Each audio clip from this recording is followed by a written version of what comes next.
Good morning, everyone. This morning I'm going to read to you from some spiritual reading.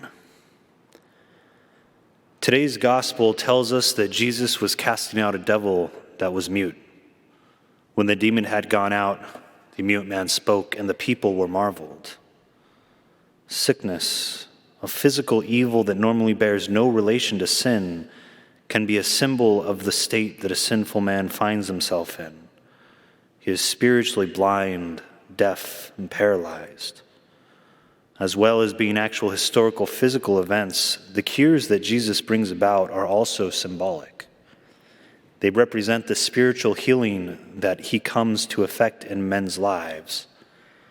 Often in the way Jesus acts towards the sick, he is giving us an image of the sacraments.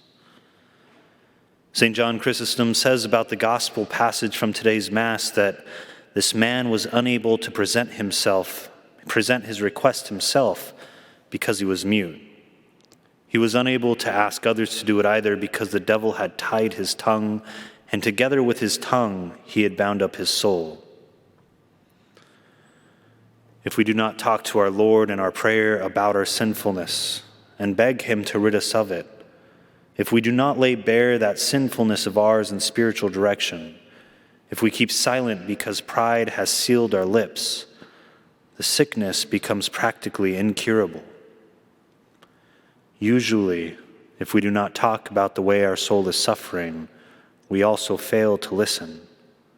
The soul becomes deaf to God's requests. We reject the argument and reason that could be the one clear light that will help us to return to the right road. On the other hand, it will be easy for us to open our hearts sincerely if we try to accept this advice.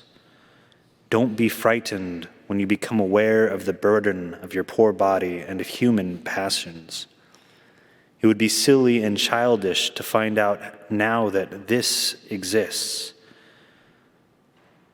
Your sinfulness is not an obstacle, but a spur for you to become more closely united to God and to seek him constantly, because he purifies us. As we repeat in the responsorial psalm of the Mass today, if today you hear his voice, harden not your hearts. Let us make a resolution never to resist his grace and always to be very sincere with the Lord.